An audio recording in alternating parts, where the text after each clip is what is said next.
네, 이번 강연은 숭실대학교 정수환 교수님을 모시고 사이버 보안에서의 적대적 공격 및 대응 방안을 주제로 강연을 들어보도록 하겠습니다. 교수님 안녕하세요. 예, 안녕하세요. 네네. 네. 교수님 지난해부터 AI 보안 연구 센터를 운영하고 계신다고 제가 들었습니다. 예. 그 센터 어떤 일을 하시는지 간단히 소개 좀 부탁드릴게요. 저희 그 AI 보안 연구센터는 그 작년 2020년 7월부터 과학기술정보통신부 지원을 받아서 1년에 한 8억 정도 지원을 받고 있습니다. 그래서 그 교수님 13분, 참여 교수님 13분, 6개 대학에서 13분, 그다음에 참여 기업이 10개 정도 해가지고 컨소시엄을 만들어서 AI 보안 이슈로 이제 연구를 주로 석박사 대학원생들 연구를 지원하는 프로그램인데요. 사실 AI 시대가 되면서 이제 뭐 AI를 사용해서 보안에다 활용을 해서 어떤 능력을 향상시키는 그런 어떤 쪽도 저희가 연구를 하고 있고, 또 한편으로는 AI 모델 또는 AI 시스템 자체에 취약점들이 많이 있습니다. 오늘 강연 드릴 내용도 사실 거기에 대한 내용인데요.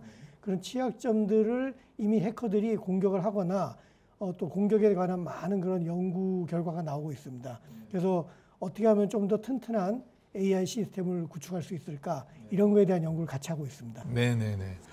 네, 그러면 본격적으로 교수님 강연을 들어보도록 하겠습니다. 강연 부탁드리겠습니다. 예, 감사합니다.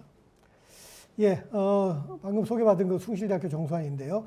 오늘 그 제가 말씀드릴 주제는 사이버 보안에서의 적대적 공격 및 대응 방향이라는 주제로 잡아봤습니다. 그래서 여기서 이제 그 사실 요즘 AI 시대가 되면서 여기저기서 이제 AI 많은 얘기를 듣고 계실 텐데, AI가 물론 좋은 점이 많습니다. 잘 활용하면은 저희가 여러 분야에 좋은 성과를 거두고 있죠. 보안 분야에서도 AI를 활용해서 보안 능력을 향상시키기 위해서 많은 그런 노력들을 지금 기울이고 있습니다. 근데 한편으로는 또 AI가 취약점을 또 많이 갖고 있다는 것이 알려지고 있습니다. 최근에 이제 연구 결과들이라든가 또 일부 해커들의 그 공격을 보면은 AI 모델 또는 AI 시스템 자체의 취약점을 이용을 해서 공격하는 사례들이 많이 나오고 있거든요. 아마 여러분들이 그런 사례들에 대해서 이미 얘기를 들으신 분들도 계실 텐데, 우리가 이제 그런 것들을 적대적 공격, 애드버서리얼 어택이라고 부르는데요. 실제로 영상인식 분야에서는 이미 이 적대적 공격이 상당히 효과적인 공격으로 많이 알려지고 있고, 또 이런 것들을 방어하기 위한 여러 가지 연구들이 많이 진행이 되어 왔습니다. 그래서 아마 제가 오늘 말씀드릴 내용은 이 적대적 공격이 이미 영상 분야에서는 많이 알려지고 또 행해지고 있는데, 저희가 실제로 사이버 보안 분야, 그러니까 영상인식 분야가 아니라 사이버 보안 분야에서는 과연 이 적대적 공격이 어떻게 전개되고 있고, 또 그거를 방어하기 위해서는 우리가 어떤 것을 해야 되느냐, 뭐 이런 것들에 대해서 오늘 조금 말씀을 드리고자 합니다. 그래서 일단 적대적 공격에 대한 전체적인 그런 개념이라든가 공격 방법이라든가 또 방어 메커니즘 같은 것들, 지금까지 알려진 것들을 좀 살펴보고, 최근에 이제 연구 이슈가 되고 있는 사이버 보안 분야에서의 적대적 공격에 대해서 좀 알아보도록 하겠습니다. 그래서 순서는 개요, 머신러닝 적대적 공격 및 방어, 사이버 보안에서의 적대적 공격의 여러 가지 케이스 스터디, 네트워크 침입 탐지 시스템이라든가 피싱 웹사이트, 또 악성 코드 탐지, 네트워크 트래픽 분석, 이런 쪽에 관련해 가지고 좀 말씀드리도록 하겠습니다. 그래서 일단 머신러닝에서의 여러 가지 공격에 대한 걸 좀 알아보고요. 그리고 또 머신러닝을 또 AI를 활용한 보안이라든가 공격 분류, 이런 것들에 대해서 간단하게 좀 말씀을 드려보면은, 일단 우리가 그 머신러닝 AI 시스템이라고 하는 거는 여러분들 다 아시다시피 일단 트레이닝 데이터, 여기 X라고 하는 게 트레이닝 데이터고요. 세타라는 게 이제 그 러닝 알고리즘을 통해서 얻어진 그런 파라미터들, 뭐 웨이 파라미터라든가 모델의 그런 것들이고, X가 테스트 인풋이고 Y가 이제 아웃풋입니다. 이렇게 보셨을 때 실제로 트레이닝 데이터, 이 파이프라인을 쭉 보셨을 때 트레이닝 데이터인 X에서 공격이 이루어질 수도 있고, 또 러닝 알고리즘을 통한 그 파라미터들, 세타에 대한 공격이 이루어질 수가 있고, 또 테스트 인풋에 대한 어떤 공격이 이루어질 수가 있고, 그래서 잘못된 어떤 아웃풋을 유도할 수 있는 여러 부분, 파이프라인의 여러 부분에서 공격이 이루어질 수가 있습니다. 그래서 머신러닝 알고리즘을 이용해서 이제 이런 공격들이 이루어질 수 있기 때문에 이런 것들을 또 어떻게 잘 방어를 해야 되느냐 하는 것들도 상당히 이슈거든요. 그래서 실제로 머신러닝을 이용해서 우리가 악성 코드 탐지를 한다든가 침입 탐지를 한다든가 이런 데 머신러닝을 많이 이용을 하는데, 실제로 이 머신러닝에 대한 취약점을 이용한 공격들, 그래서 잘못 오분류하게 한다든가 탐지를 못하게 한다든가 이런 공격들에 대해서 실제로 어떻게 방어를 할 거냐, 이런 것들도 주요한 이슈가 되고 있습니다. 이 공격의 이제 텍소노미라 해가지고 여러 측면을 한번 살펴보면은 실제로 공격자들이 테스트 데이터에 공격을 가할 수도 있고 트레이닝 데이터에 공격을 가할 수도 있고요. 그 다음에 그 목표가 실제로 그런 노멀 정상적으로 동작하는 그 AI 시스템을 컴프로마이즈 안 하고 공격하는 방법도 있고 실제로 그 시스템을 컴프로마이즈 해가지고 모디파이 하면서 공격하는 것들도 가능하고 또 그런 거 없이 실제로 프라이버시라든가 컨피덴셜리티 다시 말하면 거기에 실제로 프라이버시 데이터를 유출한다든가 아니면 참여하는 그 트레이닝 데이터 멤버를 추출한다든가 이런 공격들이 가능합니다. 그래서 이런 것들을 우리가 뭐 이베이전 어택이라든가 포이즈닝 어택이라든가 모델 익스트랙션 또는 모델 스틸링 또는 모델 인버전 뭐 이런 다양한 형태의 공격으로 부르고 있는데요. 이런 것들에 대해서 좀 더 자세히 알아보도록 하겠습니다. 실제로 우리가 이 공격자가 공격을 어떻게 하느냐, 얼마나 알고 있느냐에 따라서 블랙박스 또는 화이트박스 어택이라고 분류를 하는데요. 공격자가 모드에 대해서 전혀 모르고 공격하면 우리가 보통 블랙박스라고 얘기를 하고 그 다음에 공격자가 모델에 좀 액세스가 가능해서 실제로 뭐 역전파, 백프로퍼게이션이 이제 딥러닝이라든가 이런 데서 많이 활용이 되고 있는데 그 역전파 파라미터 같은 것들을 조절할 수 있다든가 모디파이 할 수 있으면은 그러면 이제 우리가 화이트박스 어택이라고 부릅니다. 그래서 공격자가 실제로 모델에 대해서 접근이 안 될 때는 주로 어떻게 공격을 하냐면 쿼리를 이용합니다. 주로 쿼리를 던지고 거기 나오는 아웃풋 사이의 과정을 관찰함으로써 공격을 하는 걸 우리가 블랙박스 어택이라고 하거든요. 그래서 여기 그 표를 보시면은 실제로 화이트박스 어택은 백 프로파게이션도 이용하고 쿼리도 같이 이용할 수가 있고요. 둘 다 체크마크가 되어 있습니다. 블랙박스 어택은 백 프로파게이션을 이용할 수가 없고 쿼리만 던져가지고 공격을 하는 거고 이 블랙박스 어택도 더 제한을 받는 그런 리스트릭티드 블랙박스 어택 같은 경우에는 백 프로파게이션 쿼리를 이용하지 않고도 과연 공격하는 거 뭐 이렇게 좀 분류를 하고 있습니다. 실제로 우리가 그 머신러닝의 그 보안 이슈에서 빠질 수 없는 것이 겐이라고 있습니다. 제너러티브 애드버서리얼 네트워크라 해서 겐에 대해서 좀 설명을 드리고요. 그 다음에 조금 전에 말씀드렸던 이베이전 어택, 포이즈닝 어택 또는 뭐 트로젠, 백도어 어택이라든가 트랜스퍼 어택 이런 것들에 대해서 좀 살펴보고 프라이버시 침해하는 모델 익스트랙션이라든가 멤버십 인프런스 이런 공격들 그리고 이런 공격들에 대해서 디펜스 메커니즘들이 어떤 것들이 나왔는지에 대해서도 좀 알아보도록 하겠습니다. 겐이라는 건 아마 많이들 들어보셨을 텐데요. 실제로 겐 기반으로 이미지 합성 기술을 이용해서 얼굴을 합성하는 그런 것들이 많이 연구 결과 나왔죠. 그래서 2014년에 이안 굿펠로우가 처음으로 이거를 이제 겐을 제시한 이후로 많은 연구들이 이루어져 가지고 여기 그 영상을 보시면 2014년도에 겐을 통해서 만들어낸 이미지 2015년도, 16년도, 17년도 이렇게 쭉 가면서 점점 더 리얼 이미지에 아주 가까운 그런 아웃풋이 나오는 걸 볼 수가 있습니다. 그래서 겐을 이용해서 실제로 리얼 이미지랑 똑같은 거의 비슷한 그런 이미지를 만들어내는 건데 요거는 물론 이제 우리가 얘기하는 그 적대적 기계학습 간에 약간 차이가 있는 기술이지만 어쨌든 겐이라는 기술이 많이 사용이 되고 있다. 그래서 겐의 그 특성을 보면은 기본적으로 그 제너레이터 생성기하고 디스크리미네이터 판별기가 있습니다. 그래서 생성기는 가짜 데이터를 생성해내는 거고 판별기는 진짜랑 가짜를 구별해내는 그런 형태로 서로 동작을 하면서 생성기로 생성해낸 그 데이터하고 실제 리얼 이그젠플하고 비교를 해가지고 디스크리미네이터가 판별을 합니다. 그래서 오류를 구해가지고 다시 피드백을 시키죠. 그럼 제너레이터는 다시 그 오류를 최소화시키는 방향으로 다시 또 가짜 이미지를 생성하고 이런 식으로 이제 계속 학습을 하다 보면은 점점 더 실제 데이터에 실제 이미지에 가까운 가짜 이미지를 만들어낼 수 있는 겁니다. 그래서 이런 겐을 어디다 주로 활용을 할 수 있냐 하면은 실제로 뭐 딥러닝이라든가 이런 데서는 데이터가 많이 필요하지 않습니까? 근데 우리가 갖고 있는 트레이닝 데이터가 너무 적어요. 그러면 사실 겐 같은 걸 이용해서 가짜 데이터지만 진짜 같은 데이터 이런 것들을 많이 만들어내가지고 데이터셋을 확대해가지고 학습용 데이터셋을 좀 더 확대 구축할 수가 있는 이런 데도 활용을 하고 있습니다. 그 외에도 뭐 슈퍼 레졸루션을 가진 그런 이미지를 만들어내는 SR겐이라든가 또 이미지 투 이미지 트랜슬레이션 기술, 사이클 겐이라고 하는데 이런 것들이 이제 뭐 낮에 영상인데 이미지인데 밤에 이미지로 바꾼다든가 뭐 이런 것들도 겐을 이용해서 가능합니다. 자, 그러면 이제 애드버서리가 어떻게 돼서 좀 더 설명을 드릴 텐데요. 결국 머신러닝 모델의 어떤 기만적인 데이터로 모델을 속이려는 이런 기술에 실제로 이 AI 모델, 머신러닝 모델이 굉장히 취약하다라는 것이 알려져 있습니다. 그래서 실제로 만약 스팸 필터링을 AI를 사용한다, 머신러닝을 사용한다 했을 때 스팸 메시지의 그 배드라는 단어에 철자를 좀 바꿔서 오류를 발생시키거나 또는 뭐 굿이라는 단어를 삽입한다든가 이렇게 함으로써 굉장히 스팸 그 필터의 성능을 떨어뜨리는 이런 공격도 가능하고요. 그 다음에 이제 그 컴퓨터 시큐리티 분야에 보면은 네트워크 패킷 내 악성 코드를 탐지하거나 서명 탐지 기능 같은 거 이런 것들을 약간의 그 데이터를 조작을 해가지고 또 어렵게 만든다든가 그 다음에 이제 뭐 이미지 인식 분야에서는 뭐 픽셀 같은 거를 자유롭게 변경을 시켜가면서 딥러닝 알고리즘을 속이는 공격들이 많이 나와 있죠.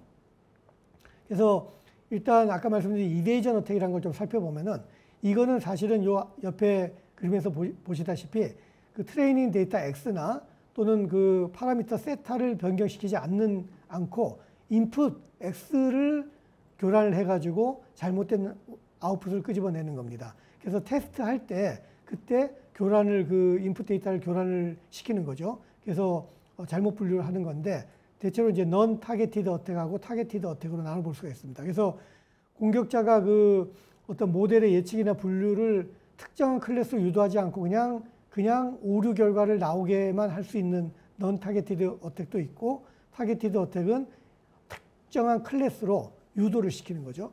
그래서 예를 들면 우리가 이미지 인식을 얼굴 인식을 한다고 했을 때 어떤 사람이 아주 그 멤버 중에 한 명이 트레이닝 멤버 중에 한 명이 굉장히 특이한 안경을 쓰고 있는 사람이 있다고 했을 때 다른 그 테스트할 때도 다른 사람한테도 그 안경을 씌우면은 그 사람으로 좀 분류될 가능성이 높아지잖아요. 그 안경에 굉장히 특색이 있는 거라면 그런 식으로 이제 실제로 어떤 특정 결과 아웃풋을 목표로 오분류를 유도하는 것이 타겟티드 어택이라고 볼 수가 있습니다. 이런 이제 소위 그 이베이전 어택이나 이런 것을 할 때 우리가 이제 무작위 섭동, 랜덤 퍼터베이션이라는 걸 이용을 하는데요. 실제로 랜덤 노이즈 같은 걸 줍니다. 줘가지고 여기 보시면 이제 고양이가 0.9의 확률로 고양이로 분류되고 정상적인 시스템에서 0.1의 확률로 개로 분류가 되는데 이거를 이제 랜덤 노이즈, 퍼터베이션 노이즈를 줘가지고 예를 들면 고양이가 될 확률이 0.48, 개가 될 확률이 0.52가 돼버리면은 실제로 이 고양이 사진은 개로 분류가 되겠죠. 이런 식으로 이제 그 확률을 바꾸는 노이즈를 줌으로써 잘못 분류되게 하는 건데 이렇게 하려면은 결국은 이 모델 파라미터 우리가 보통 딥러닝이라든가 이런 데 모델 파라미터를 이제 최적화를 하는데 그래서 그 클래시피케이션 에러를 원래 최소화하는 쪽으로 동작을 하게 돼 있는데 거꾸로 이 랜덤 퍼터베이션을 줄 때는 클래시피케이션 에러를 최대화하는 쪽으로 이런 쪽으로 노이즈를 줘가지고 애드버서리얼 샘플을 생성할 수가 있습니다. 주로 여기서 많이 쓰이는 기법이 이제 FGSM이라고 있는데요. Fast Gradient Sign Method라 해가지고 실제로 손실함수를 계산하고 그 손실함수의 미분값, 그레디언트를 계산해가지고 보통 그거를 손실함수를 줄이는 방향, 마이너스 방향으로 피드백을 줘야 되는데 거꾸로 손실함수를 키우는 방향으로 플러스 피드백을 주면은 이것이 이제 잘못 분류되는 방향으로 적대적 이미지를 생성할 가능성이 높아집니다. 그래서 우리 눈에는 똑같이 보이지만, 똑같은 고양이로 보이지만 실제로 AI 시스템은 이 오른쪽에 있는 사진을 보고 개로 분류하게 되는 이런 오류를 범하게 됩니다.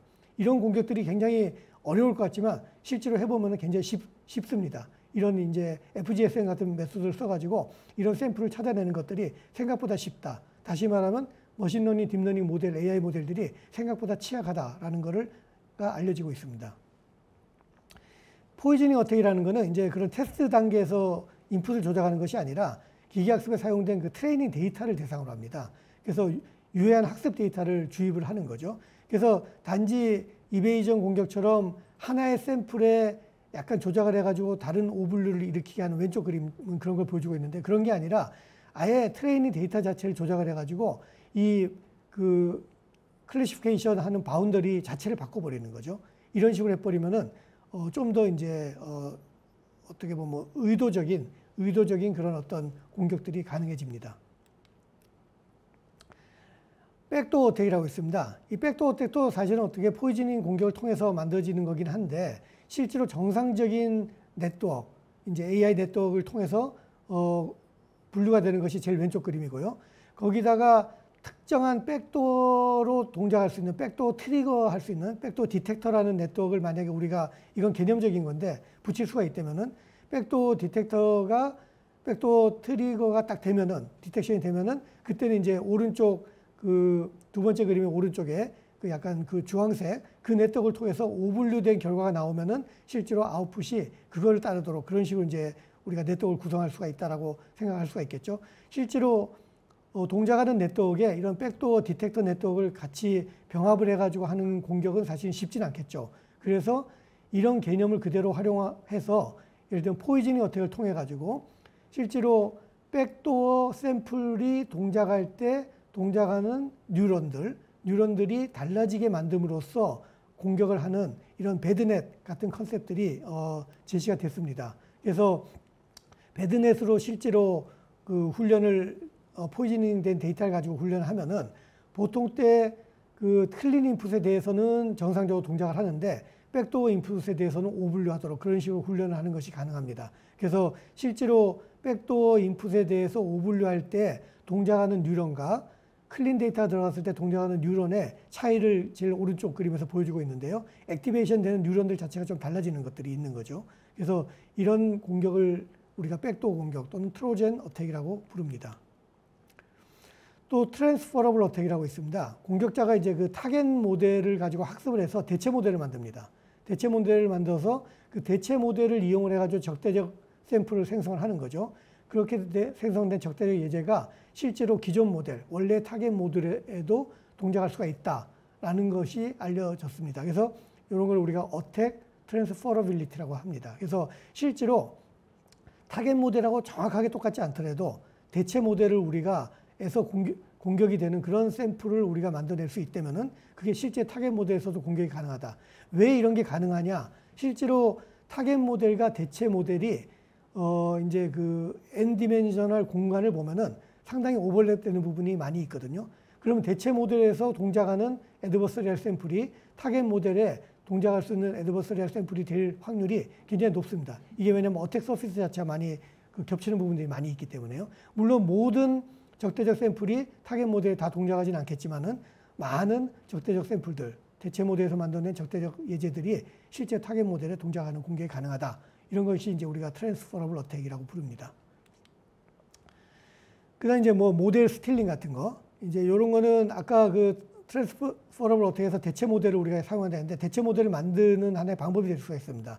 머신러닝 모델에다가 계속 쿼리를 던지면서 결과값을 분석해서 실제로 유사한 모델을 만드는 겁니다. 그래서 이거는 전혀 그 모델에 대한 이제 블랙박스 어택이죠. 모델에 대한 지식이 없어도 계속 쿼리랑 결과값만 가지고 대체 모델을 만드는데 이게 생각보다 원래 모델하고 상당히 유사한 모델을 만드는 것이 가능하다라는 것이 알려져 있습니다.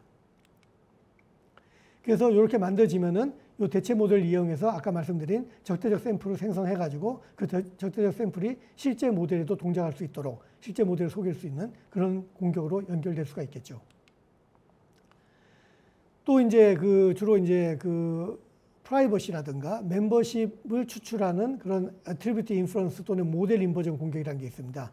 그래서 예를 들면 얼굴 인식 시스템이 API들이 뭐 클래스 레이블, 신뢰 측정값 이런 것들이 이제 자료로 제공되는데 이거를 역방향으로 해가지고 최적화하는 공격을 만들 수가 있습니다. 그래서 원하는 출력값이 나오도록 반환된 신뢰도를 이제 극대화할 수 있는 그런 입력값을 계속 찾아가면서 실제로 이제 그 트레이닝 데이터에 들어가 있는 그 트레이닝 데이터에 액세스를 못하지만 거기에 어떤 이런 인물이 있느냐 이런 것들이 추정을 해내는 그런 모델 인버전 어택 같은 것들이 또 잘 알려져 있습니다.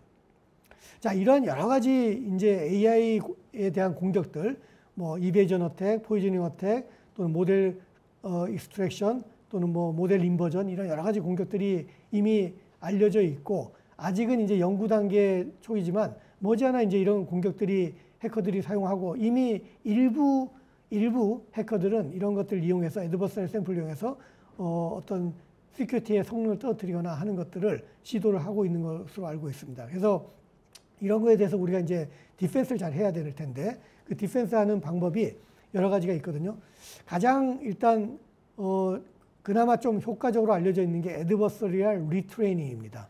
다시 말하면 트레이닝 단계에서 적대적 예제를 많이 생성을 해가지고 포함을 시켜서 트레이닝을 해버리자. 그러면 이제 그 DNN 모델 자체가 굉장히 견고해지지 않겠느냐. 그리고 규칙화 정밀도를 향상시키는 데 도움이 된다. 그래서 트레이닝 단계에서 적대적인 예제를 많이 만들어내가지고 적대적인 예제랑 기존 예제를 반반씩 사용을 해서 트레이닝을 시키면은 어느 정도 이제 좀 로버스트한 DNN 모델이 만들어지지 않느냐라는 생각인데, 물론 뭐 이렇게 할 수 있습니다. 근데 얼마나 이제 적대적 예제를 많이 만들어낼 수 있겠느냐. 예를 들면 이제 이게 뭐 수만 개, 수십만 개의 데이터를 사용하는 DNN이라 했을 때 과연 애드버서리얼 샘플을 그만큼 만들어낼 수 있겠느냐. 뭐 이런 것들도 있고, 또 이 방어기법이 그 FGSM 같은 공격에 랜덤 퍼러베이션 하는 그런 공격에는 좀 효과적이었는데, 또 반복적인 공격에서는 충분히 이것들을 또 피해서 공격할 수 있다라는 것들도 좀 알려지고 있습니다. 그래서 이제 거기에 또한 대책으로 다양한 소스로 모델을 훈련시켜서 앙상블 애드버서리얼 트레이닝, 여러 모델을 가지고 애드버서리얼 트레이닝을 시켜서 그걸 가지고 이제 한번 방어를 해보겠다, 이런 아이디어도 나오긴 했지만, 어쨌든 적대적 샘플을 많이 포함시켜서 트레이닝을 좀 시켜보자라는 것이 하나의 디펜스 방법 중에 하나고, 그 다음에 이제 세이프티넷 같은 것들이 있는데요. 요거는 이제 적대적 예제로 만약 탐지가 되는 경우에는 그걸 차단하겠다는 생각인데, 실제로 적대적 공격 샘플하고 정상 샘플하고 실제로 어떻게 동작하는지를 잘 모니터링 해가지고, 특히 이제 뒷부분에 그 렐루 함수, 활성화 함수 렐루에서 패턴이 좀 달라지는 거를 이제 착안을 한 겁니다. 그래서 정상 샘플하고 적대적 샘플 사이에 활성화 패턴이 달라지니까 그 달라진 패턴을 가지고 이거는 적대적 샘플이구나 라는 거를 캐치해 가지고 그걸 이제 차단하겠다. 이런 것이 이제 그 세이프티넷의 아이디어거든요. 그래서 여기 그림에 보시면 제일 오른쪽에 이제 렐루 함수를 썼을 때 나타나는 그 활성화 패턴 자체가 좀 비정상적으로 나오면은 요때는 이제 이거를 적대적 샘플로 인식하겠다라는 얘기인데, 이 세이프티넷이 갖는 특징이 이제 이런 검출기 자체가 좀 미분이 불가능하니까 이제 그레디언트를 거꾸로 하는 그런 공격이 좀 강하고, 탐지기하고 네트워크 모두를 피하는 예제를 만드는 것이 좀 쉽지 않다라는 특징을 갖고 있는데, 물론 이것도 다 회피하는 공격들이 좀 어느 정도 나왔습니다. 그 다음에 네트워크 디스틸레이션이나 네트워크 증류 방식이 있는데, 요거는 이제 그 실제로 애드버서리얼 샘플 같은 것들이 이제 퍼터베이션 노이즈를 줘가지고 하는 건데, 이게 이제 주로 잘 동작하는 모델들이 좀 큰 모델들, 굉장히 그 DNN 네트워크가 굉장히 큰 거라든가 컴플리케이트한 거에서, 다시 말하면 그 클래시피케이션 바운더리 마진이 좀 작아지면 그런 데서 이제 아무래도 크로스 바운더리를 만들어내는 샘플을 만들기가 쉽겠죠. 그래서 이런 큰 네트워크로부터 정확도는 유지시키면서 작은 모델, 스몰러 네트워크를 만약 만들어낼 수 있다면, 스몰러 네트워크로 하면은 조금 더 이런 애드버서리얼 공격에 강해지지 않겠느냐, 이런 아이디어를 갖고 있습니다. 그래서 그 메커니즘은 실제로 이런 큰 네트워크에서 나오는 아웃풋이 우리가 보통 분류를 한다고 했을 때 레이블을 주잖아요. 예를 들면 레이블을 우리가 뭐 1, 2, 3, 4, 5 줬다 그러면 1쪽으로 분류되냐 2쪽으로 분류되냐 확률값으로 나오게 되는데, 그 확률값을 좀 더 높이고 옵티마이즈 시키기 위해서 네트워크를 좀 더 크게 구성을 하거나 복잡하게 구성을 해서 그 성능을 높이기 위해서 우리가 많이 이제 옵티마이제이션 그 프로세스가 굉장히 길어지는데, 그러면 그러지 말고 실제로 분류된 이 결과값을 확률로 나타내는 거를 다시 그 디스틸드 네트워크에다 집어넣어가지고 트레이닝 데이터하고 이 레이블 자체를 확률로 줘가지고 다시 하면은 성능은 같으면서도 훨씬 더 간단한 네트워크로 구성이 가능하다. 그렇게 되면은 실제로 인풋 퍼터베이션에 대한 DNN의 민감도를 낮출 수 있다라는 아이디어가 바로 네트워크 디스틸레이션입니다. 이렇게 되면은 좀 더 작은 네트워크로 구성을 함으로써 실제로 퍼터베이션 노이즈에 좀 더 강해지는 그런 이제 디펜스 메커니즘입니다. 그 다음에 이제 인풋 리컨스트럭션이라는 메커니즘이 있는데, 요거는 이제 적대적 예제를 리컨스트럭션을 통해서 클린 데이터로 변환이 가능하다. 아마 여러분들 오토 인코더라는 거의 개념을 아시는 분들은 여기다 오토 인코더를 사용합니다. 오토 인코더하고 디코딩 해버리면은 실제로 노이즈 인풋이 노이즈가 많이 사라지고 디노이즈드 이미지로 좀 바뀔 수가 있거든요. 그래서 실제로 DNN 모델로 들어가는 인풋 단에다가 오토 인코더를 한번 붙여가지고 통과시키면은 실제로 퍼터베이션 노이즈들이 많이 사라지면서 디노이즈드 된 그런 어떤 샘플로 바뀌면서 공격이 잘 안 되는 그런 어떤 소위 딥 컨트랙티브 네트워크라는 그런 이제 방어 메커니즘이 있습니다. 이거는 인풋을 리컨스트럭션하는 메커니즘이죠. 자, 여기까지 이제 저희가 여러 가지 그 어드버서리얼 어택, 지금까지 많은 이제 연구에서 행해졌던 AI, 딥러닝, 머신러닝 모델에서 애드버서리 어택과 그 디펜스 메커니즘 좀 대표적인 것들을 살펴봤는데요. 사실은 이런 이제 공격 방어들이 이미지 분야에서는 잘 알려져 있습니다. 이미지 분야에서는 여러 가지 예제를 통해 가지고 공격이 잘 된다, 방어를 이렇게 하면 된다, 또 그 방어를 회피해 가지고 또 새로운 공격이 가능하다, 이런 것들이 지난 한 10년간 많은 연구가 이루어졌는데, 이게 이제 사실 사이버 시큐리티에서도 애드버서리 어떻게 가능하냐 일단, 그리고 그 공격을 그럼 막으려면 어떻게 해야 되느냐, 이런 거에 대해서는 이제 최근에 좀 주목받고 있는 연구들입니다. 그래서 오늘은 이제 그거에 대해서도 좀 말씀을 드릴 텐데, 아직 연구 초반 단계이기 때문에 아주 뭐 디테일한 많은 그런 연구 결과가 나와 있지는 않지만, 저희가 이제 어떤 트렌드 소개 차원에서 좀 말씀드리겠습니다. 그래서 네트워크 침입 탐지 시스템이라든가 웹피싱 사이트 탐지라든가 악성 코드 탐지, 네트워크 트래픽 분석, 이런 케이스 스터디를 통해서 실제로 사이버 시큐리티 분야에서 애드버서리 어택은 어떤 문제점을 갖고 있고 어떤 난관이 있고 또 어떻게 해결을 해야 되느냐, 이런 것도 좀 살펴보겠습니다. 앞에서 계속 말씀드렸지만 지금까지 이미지를 갖고 주로 인식하는 분야들을 우리는 unconstrained 도메인이라고 합니다. 다시 말하면 제약이 없어요. 아무런 제약이 없고 그냥 이미지를 공격자 마음대로 바꿀 수 있습니다.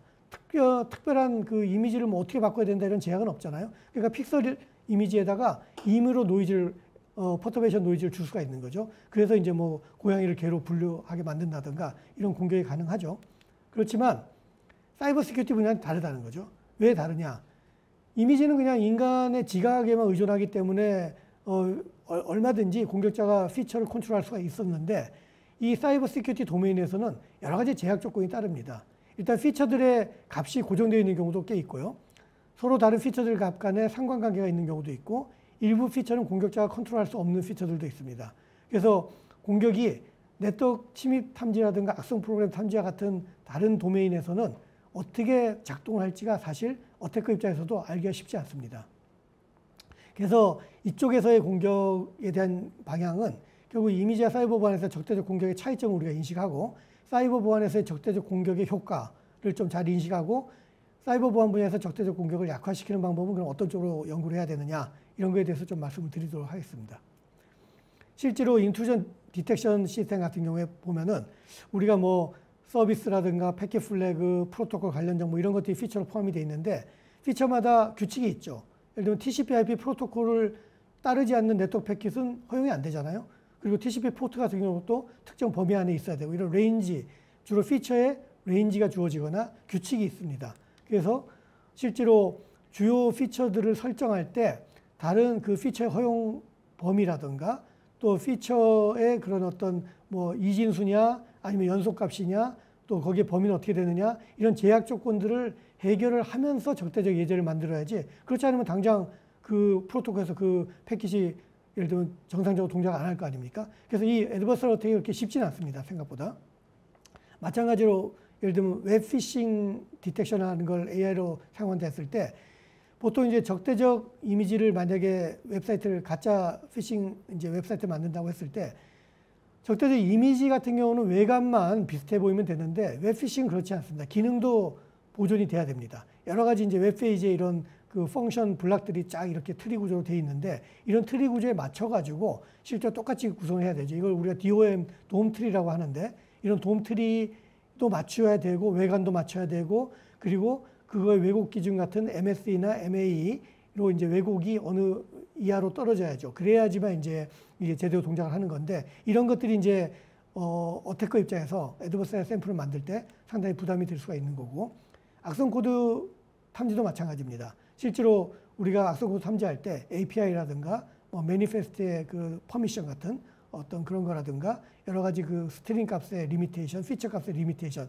이런 것들을 잘 보고 애드버서리 샘플을 구성을 해야 되거든요. 그래서 앱의 기능을 유지시키면서 코드를 삽입을 해야 되기 때문에 실제로 막 그냥 아무데나 코드를 삽입할 수가 없죠. 소위 퍼터베이션 노이즈 같은 형태가 안 되는 거죠, 공격이. 그래서 여기서는 주로 어펜드 기능을 사용한다든가, 피처를 변경시킬 때 상호 의존성 같은 걸 잘 봐야 된다든가, 그래서 만약에 안드로이드 같으면 이제 매니페스트 파일 같은 그런 데에 파일을 조금 변형시키는 건 큰 문제가 없으니까 그런 식으로 이제 공격을 해야 되는 거죠. 그래서 이런 제약 조건을 잘 봐야 되는 거고, 트래픽 어널리시스도 마찬가지입니다. 실제로 실시간 네트워크 트래픽의 패턴을 잘 보고 해야 되는데 문제는 이제 이 주로 우리가 라이브로 이렇게 지나가는 패킷에 대한 공격을 하려면은 소위 블라인드 어택이라 해서 다음에 들어올 패킷에 대한 사전 지식이 없이 그냥 공격을 해야 됩니다. 그래서 인터셉트라든가 퍼터브만 가능한데 그런 이제 교란을 할 때 실제로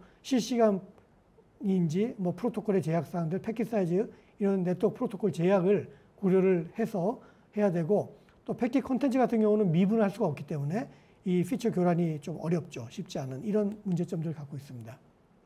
그래서 이런 제약을 안고 이제 공격을 하는 것이 과연 가능하겠느냐라고 생각하시는데 실제로 이런 공격들이 또 나오고 있습니다. 그래서 실제로 공격자가 네트워크 지터 분포랑 일치하는 더미 패킷을 주입한다든가 패킷의 크기를 바꾸거나 시간을 지연시킨다든가 순서나 방향을 바꾸는 이런 공격들을 통해 가지고 실제로 트래픽 어널리시스하는 그런 AI 알고리즘들을 무력화시킬 수 있다라는 공격이 발표가 됐습니다. 그래서 기존의 패킷을 이제 조작할 때 실제로 그 통계 분포 같은 것도 신경 써야 됩니다. 목표 프로토콜이 갖고 있는 그런 통계 분포를 따라서 비슷하게 해야 되기 때문에 이런 데서 이제 레귤러라이저 같은 걸 사용을 해가지고 실제로 통계적 특성을 맞춰가면서 공격 패킷을 생성하는 이런 공격, 아주 지능화된 공격이죠. 이런 것들이 실제로 가능하다라는 것들이 발표가 됐습니다. 그래서 새로운 패킷을 주입할 때 주입된 패킷의 방향, 타이밍, 크기, 또 적대적 피처 이런 것들 잘 고려해서 공격하면 된다라는 거고 만약에 이런 공격에 대해서 우리가 그런 방어를 하려면 어떻게 해야 되느냐? 실제로 우리도 적대적 이런 어떤 샘플, 적대적 속동을 좀 발생시키고 데이터셋을 확대를 해야 될 거고 그런 식으로 이제 대응을 해야 될 텐데 문제는 이게 이제 데이터셋을 이렇게 확대하면은 트레이닝 시간도 길어지고 대형 모델로 확장하는데 상당히 어려움이 있다라는 거죠. 그래서 이런 그냥 단순한 그 리트레이닝, 적대적 예제로 리트레이닝하는 방법만 가지고는 방어가 좀 어렵다라고 생각을 해야 되고요. 그래서 이제 사실은 이 분야는 지금 이제 막 최근에 나오고 올해 뭐 유지닉스 페이퍼들 이런 것들에서 나오는 사실 그런 공격 모델이기 때문에 많은 연구 아직 좀 더 진행이 돼야 될 것 같은데 일단 오늘은 그 연구 방향에 대해서만 제가 말씀을 드리는 건데 그래서 머신러닝 모델은 보안 및 개인정보 보호 측면에서 다양한 유형의 공격이 존재한다. 이베이전 어택, 백도어 어택, 포이즈닝 어택, 모델 익스트랙션, 멤버 인프런스 이런 다양한 공격들이 존재하는데 사이버 보안 분야에서 적대적 공격을 구성하는 것은 많은 소위 컨스트레인트 도메인이기 때문에 제한사항이 따르므로 상대적으로 적대적 공격하는 것이 쉽진 않다. 그렇지만 일단 성공하면은 막는 것도 굉장히 어렵다라고 볼 수가 있습니다. 그리고 현재 그 이미지 인식 분야에서 제한되어 있는 방어 메커니즘은 그다지 사이버 보안 분야의 적대적 공격에 대응하는 데는 효과적이지 않다라는 거고요. 그렇다면은 이 사이버 보안 분야의 적대적 공격에 대응을 하려면은 우리는 그 도메인의 제한사항, 컨스트레인트를 잘 이해해야 됩니다. 그래서 실제로 애드버서리얼 샘플 자체가 그런 제한사항을 뭐 프로토콜이라든가 여러 가지 제한사항을 잘 맞춰서 공격한다 했을 때 그러면 그 프로토콜이나 이런 외적인 제한사항이 아닌 내부의 제한사항들, 내부의 컨스트레인트를 잘 이용해서 방어 메커니즘을 설계하는 것이 효과적이겠다라는 생각을 저희는 하고 있습니다. 그래서 각 도메인의 컨스트레인트 도메인에서의 애드버서리얼 어택에 대한 방어는 그 도메인의 어떤 특별한 컨스트레인트를 우리가 잘 추출해서 그 컨스트레인트를 이용을 해서 그 컨스트레인트를 브레이크, 파괴하면은 그거는 적대적 샘플로 보는 거죠. 왜냐하면 정상적인 패킷, 정상적인 그런 뭐래요, 뭐 이런 또 정상적인 것들은 샘플들은 그 컨스트레인트를 파괴하지 않을 테니까 이렇게 방어 메커니즘을 설계할 필요가 있다 해서 저희도 이제 여기에 좀 포커스를 해가지고 좀 집중적으로 좀 연구를 하고 있고 앞으로 이제 이런 쪽 연구가 좀 더 많이 활성화될 걸로 저는 기대하고 있습니다. 예, 여기까지 오늘 그 사이버 보안 분야의 적대적 공격 및 이제 방어 뭐 메커니즘까지는 저희가 말씀 못 드리고 일단 방어 방향에 대해서 오늘 좀 말씀을 드렸습니다. 예, 감사합니다. 네, 교수님 강의 감사합니다. 그 AI가 이제 모든 산업에 앞으로 적용이 많이 될 것 같고 그에 따른 또 보안 위협도 더 증가할 것 같은데요. 교수님께서 이제 최근에 그 AI 인공지능 관련 뭐 통제센터의 필요성에 대해서 강조를 많이 하고 계시더라고요. 예, 예. 어떤 생각에서 이제 그런 말씀하시는 건지 간단하게만 좀 마지막으로. 지금 사실 저희가 사이버 보안 대응을 보면은 주로 이제 리액티브 대응, 사고 대응입니다. 그래서 저 사고가 터지면 원인을 분석하고 거기에 이제 패치 코드를 만들고 뭐 이런 식으로 대응을 하고 있는데요. 실제로 AI를 이용한 공격에서는 이제 여러분들 뭐 무인 자동차, 스마트 팩토리 같은 데서 만약 공격을 당한다면은 사후 대응은 너무나 피해가 큽니다. 그래서 사전 대응을 해야 되거든요. 결국 이제 AI 시스템을 계속 모니터링하고 이제 그 사고 예방을 하기 위한 대응을 해야 되는데 그러려면 현재 우리가 치매 사고 대응센터나 또 아이삭 같은 걸로는 대응이 어렵다고 보고 있습니다. 그래서 그 AI 제어센터, AI 통제센터 같은 걸 만들어서 이런 뭐 아이삭이나 치매 사고 대응센터랑 연동을 시켜가지고 AI가 잘못된 오용을 당하거나 AI를 공격해가지고 AI가 오동작을 할 때 바로 탐지를 사전에 해가지고 바로 그 차단할 수 있는 소위 킬체인을 구성하고 이렇게 할 수 있는 AI 통제센터가 저는 반드시 앞으로 구성이 돼야 된다고 보고 지금부터 우리가 거기에 대한 준비를 해야 된다고 생각하고 있습니다. 네. 네, 오늘 그 교수님 긴 시간 강연 감사드립니다. 고맙습니다. 예, 감사합니다.